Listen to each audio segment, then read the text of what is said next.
Nearby residents believed Bob Denver had gone insane.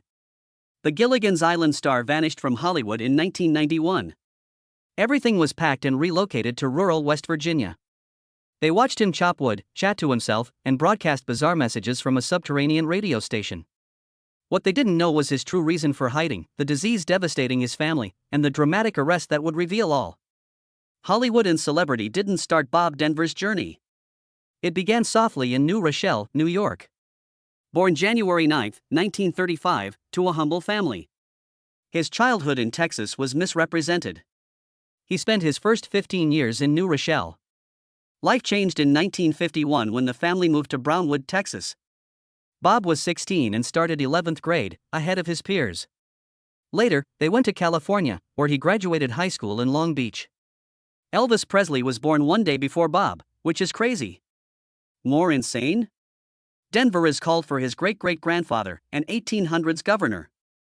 Bob initially didn't want to act. He studied political science at Loyola Marymount University because he was serious. When he performed in a school drama called, he changed his mind about law school. It was shocking but powerful. He became close friends with Dwayne Hickman at university, which opened showbiz avenues. He was at a crossroads when he graduated in 1957. Act or stay legal. The want to act was stronger despite the uncertain future. Bob wasn't famous right away. He taught math and history at a Pacific Palisades Catholic elementary school to pay his bills. He coached sports there. He also worked as a mailman and auditioned in his leisure time. His life was plain and tiring, yet he kept going. In 1959, everything changed. He played Maynard G. Krebs in Dobie Gillis' Many Loves. It was more than a role, it launched him from school to national TV. Finding out how he got the part is even more startling. Not even Bob planned to audition. He was unaware that his sister Helen, a 20th Century Fox casting agent secretary, added him to the Dobie Gillis audition list. Hundreds of young actors auditioned. No professional experience for Bob. Still, something clicked when he faced the camera. He was special to the producers. He got the role over all odds. Suddenly, everything changed. That pilot episode was his first professional role. He retired from teaching in 1959. His calm life ended. A new chapter began. Hollywood called. Bob Denver played Maynard G. Krebs in 1959, not just a persona. Television got something new from him. The term beatnik was unfamiliar to most Americans. It was read about in magazines or seen in smoky coffee shops, not on TV. Denver made it real. He observed beatniks' clothes and speech. And move. He made the goatee, sloppy clothes, and jazz terminology humorous and honest. His character played bongos, blew into an ocarina, and sang while scatting in addition to liking jazz. When someone mentioned work, Maynard would yell in fright, as if a job were terrifying. That joke was famous. Denver balanced reality with comedy when acting. Beatniks weren't terrifying or rebellious to him. CBS approved because it was cute, innocuous, and odd enough. It works. It thrilled teens. Parents were confused, but everyone recalled Maynard. No one expected the twist. Denver was recruited into the Army 3 episodes into production. Like a stupid joke at the worst time. CBS execs panicked. The audience was falling in love with Maynard, who was about to go. The producers rushed to prepare a goodbye episode and cast Michael J. Pollard as Maynard's cousin. They gave him a hefty contract to move on without Denver. And Denver? After shaving off his beatnik beard, he entered the draft office with a modest bag of toiletries, wondering if his big break was gone forever. But fate had more for him. Doctors found something shocking during his military physical. Bob Denver has an old neck injury. But a childhood injury that had gone undiscovered for years. This was bad enough to warrant an immediate medical exemption. Suddenly, he was unfit for duty. No need to wait for the show to write him back in. Pollard, his replacement, hadn't finished recording his first episode. Denver returned to the set, leaving CBS with a strange issue. Pollard had to be paid for all 25 episodes of his contract. Denver later joked that Pollard got the best offer but paid for the season without working. The writers quickly reintroduced Maynard with a stupid justification. Maynard received a hardship release because the Army couldn't manage him. Maynard became more than a quirky sidekick after that. He captivated viewers. Bob Denver became the star. Moms rolled their eyes, but kids across adopted Maynard's lingo and lazy, jazz-loving attitude. He was a voice for teenage rebellion, soft and amusing but honest and raw. Maynard led the show after Dwayne Hickman got sick in the third season. Who fans came to watch was obvious. Performance by Denver was iconic. Critics linked his emergence to Henry Winkler's Fonzie years later. He started as a sidekick but stole the show. Bob Denver got caught up in a bizarre myth in the early 1960s, before the internet or social media. People across America were convinced he was dead repeatedly. His acting on Dobie Gillis' Many Loves started it all. He was killed, and word spread. Dozens of times, in different methods and conditions. Newspapers covered the craze. Fans rumored it at home. He kept waking up, but the world wanted to bury him. Bob initially laughed it off. He became angry and afraid. It didn't fade like most rumors. It returned like a horrible dream. He once filmed a scene. Next, he read about his untimely death in a local paper. There were wild rumors. Some say a radio in his bathtub electrocuted him. Others said he died in a vehicle crash, firefight, or shaving cut. One place claims he was buried. He was non-existent elsewhere. Nobody cared how many times he denied it. Always louder, falsehoods returned. When others gave him face-to-face condolences, things became weirder. People would approach him, look him in the eyes, and say, "You look like that beatnik youngster who died." Bob stood there, surprised and unsure what to say. When he traveled, people would grieve the man in front of them on flights, hotels, and streets. A woman wrote to a newspaper in 1964 asking if he perished in an accident. The columnist had to tell her that Bob was alive and would star in Gilligan's Island. Conspiracy theories followed. Fans believed Bob Denver had died and the network had secretly replaced him with a doppelganger. No more whispering. People believed. New Maynard G. Krebs didn't move, grin, or laugh the same, they stated. Bob heard this hypothesis from his aircraft seatmate, who told him directly, "You're the second guy in that job." Despite his efforts, his ghost haunted him. The reality was simple. He never left. He briefly joined the army, but a neck problem prevented him from serving. That absence definitely fueled the madness. People believed there were two Bob Denvers, regardless of evidence. Only Gilligan's Island helped things calm down, but the harm was done. The rumor outlasted reason. Bob was haunted for years. A peculiar doubt haunted many fans. Bob Denver almost didn't play Gilligan before to his casting. His role wasn't suited for him. At first, Jerry Van Dyke was offered the post but declined. He assumed the play would fail and chose My Mother the Car, which was a fiasco. That show ended after one season. It remains one of the worst TV concepts ever. Even the producers were unsure when they returned to Denver. Creator Sherwood Schwartz believed Denver would mimic his Dobie Gillis beatnik character. They took the opportunity because of Denver, and it paid off. Bob Denver began his lifelong role in 1964's Gilligan's Island. It aired only 3 seasons. The impact was huge. Reruns made Denver's quirky, lovable demeanor famous for centuries. Most didn't realize how seriously he took that duty. Denver gave a personal touch to Gilligan's clumsiness. Patrick, his 3-year-old son, was attentively observed for movement. Reaction to the world. Denver wanted Gilligan to feel innocent, hopeful, and curious like a child. According to his wife Dreama, this was no little gesture. His entire approach. He thought youngsters should see someone like them on TV, who might fail and be loved. Gilligan worked because of that. It wasn't only slapstick and gags. The heart of Denver. Placed in. Gilligan was real because he embodied his son. Bob Denver wasn't only kind on screen. He championed his co-stars behind the scenes. Gilligan's Island's first season credits were unfair. The theme tune called Russell Johnson and Dawn Wells simply and the rest, but gave most of the cast names. Tina Louise's contract caused it. She didn't want a successor. Denver's contract allowed him to determine where his name appeared. He advised the producers to put his name last, knowing it would cause problems. He made it clear, repair the credits or break contracts. The result? Season 2 added the Professor and Mary Ann to the theme song. Denver continued. He also gave Wells equal publicity with Louise. He didn't have to, but he did because he valued fairness. The lion appeared. Denver nearly died filming Feed the Kitty in season 2. Zamba, a genuine lion, appeared. Zamba was placid during rehearsals but raged when filmed. Jumped at Denver directly. Lion's bed wasn't secured to the floor. A simple thing saved Denver's life. When the lion lunged, the bed moved backward and Zamba missed him by 2 feet. Trainer jumped in and tackled animal midair.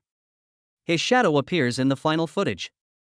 After nearly getting pummeled, Denver did what? He dismissed it and said, "Okay, one more time and keep the bed loose in case he leaps again." Back to work, no panic or meltdown. It was Bob Denver. Calm, brave, and committed. It seemed strange because this was his second time working with Zamba. The two had performed 5 years prior. Lion may have remembered. He persisted after Gilligan's Island. The Good Guys was the first, a show so forgotten viewers can't identify it. Dusty's Trail, a Western Gilligan's Island, followed. Same cast, different setting. In Far Out Space Nuts, Bob launched into space instead of eating lunch, making it even more evident. Each Gilligan remix faded faster than the last. Bob kept trying, hoping one would stay. Not just the scripts, but his face. Bob Denver's face was unmistakable. Lunchboxes, board games, and t-shirts had it. Kid knew him. Recognized him at airports. Once said, "You become used to it when it entertains more people each year." Recognition was costly. Casting directors feared giving him serious roles. Gilligan wasn't his only role. His name was Gilligan. That meant his chance to remake himself was gone. And then, money's there. Starring in a hit show should bring a hefty salary. For Bob. He earned $1,500 a week filming Gilligan's Island. After 2 episodes, the money stopped. Just a famous face and a modest bank account, no residuals or syndication funds. Financial burden increased after their son Colin was born with severe autism and seizure issues in 1984. Not for fun, Bob began appearing as Gilligan. Because bills had to be paid. He did dinner theater. He joked that his business manager had abandoned him. Bob said he knows I'm hopeless. It wasn't self-pity, just fact. Bob Denver's personal life was as complex as his acting career. His life was riddled with heartbreak, failed relationships, and a lasting love, despite his fame as Gilligan. He had 4 marriages with highs and lows. However, he found the deep connection he had been seeking much later in life. His first marriage was to Maggie Ryan in 1960, while his fame was rising. Patrick and Megan were their children. By 1966, the marriage was over. He married Jean Weber a year later. That one also ended. 3 years without kids. His daughter Emily was born in 1972 with Carol Abrahams. Even that marriage terminated in 1975. Between this, Bob was arrested for marijuana possession in 1971 and fined $250. Even though his face was on TV, his personal life was coming apart. Then something changed. Bob met Dreama Perry in 1977 during a Florida theatrical show. She was 27 and he 42. Oceans apart in age and experience. She was anxious about working with Gilligan, but when they shook hands, it was like a switch. Both sensed it. It went beyond chemistry. It was deeper. Dreama later denied liking the character. She loved Bob's spirit, the man behind the famous. After 2 years of dating, they married in 1979 and it stuck. Bob died in 2005 after nearly 28 years of marriage. Bob and Dreama's devotion stood out in an industry where love stories end quickly. She said that even in hard times, they were always intended for each other. It was a rare love that grew stronger under hardship. Bob had a quiet, serious side the public rarely saw. He loved his kids. His early marriages produced Patrick, Megan, and Emily. One Gilligan's Island dream sequence featured Patrick as a young Gilligan. However, Colin, his kid with Dreamer, changed Bob's life. When Bob Denver left Hollywood in 1991, many felt he was insane. He was leaving permanently, not just taking a break. He was renowned, affluent, and known worldwide as Gilligan. Nothing mattered now. Colin, his son, mattered. Colin, born in 1984, had severe autism due to birth problems. Bob and Dreama didn't want nannies or part-time care. They wanted to raise their son discreetly and entirely. So they moved to Dreamer's little town, deep in the Appalachian Hills, Princeton, West Virginia. Their new home lacked Los Angeles' opulence. It was a basic ranch house on a quiet lane among deep woods. The mornings were calm. No cameras, scripts, just handmade coffee, garden eggs, and birdsong. It was complete escape. Bob had spent decades in Hollywood, but now he was a father. Bob never abandoned his passion of entertainment. Founded a small local radio station from home in 2000. The station was called Little Buddy Radio after his Gilligan's Island nickname. The station's 100-watt signal hardly reached beyond town. That didn't matter. Bob gave it his all. Choosing songs from every era and style, he mixed them. Locals listened to him share stories daily, making jokes and reminded everyone why they liked him. All station revenue went to the Denver Foundation.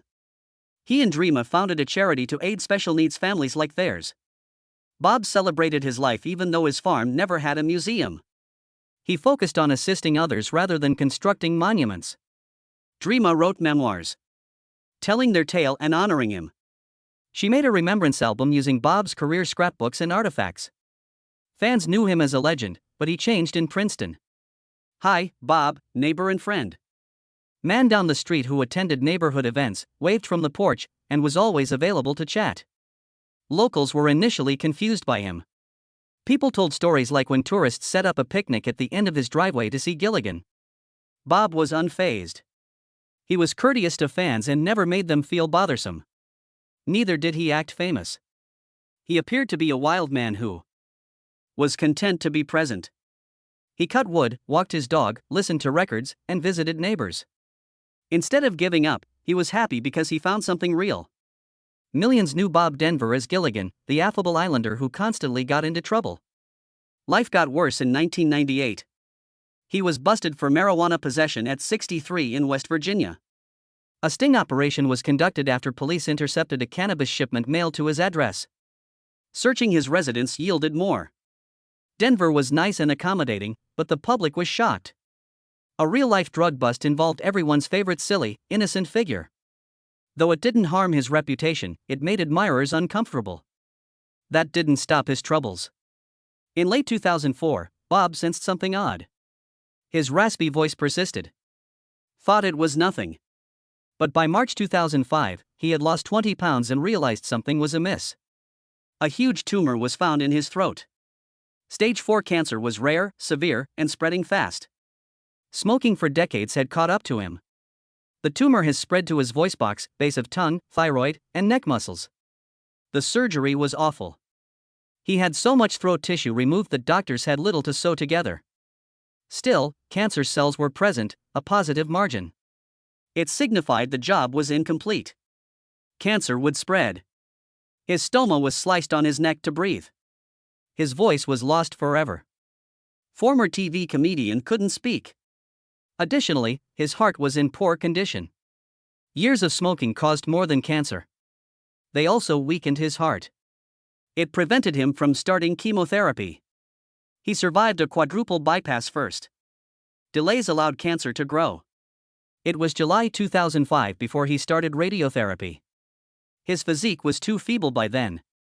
During treatment, he declined quickly. He was speechless. He couldn't walk. Dreama helplessly watched her husband deteriorate. Watching their boyhood hero die affected even the hospital personnel, many of whom were lifelong followers. The remedies failed. The cancer persisted. Everyone knew the end was nigh by late August.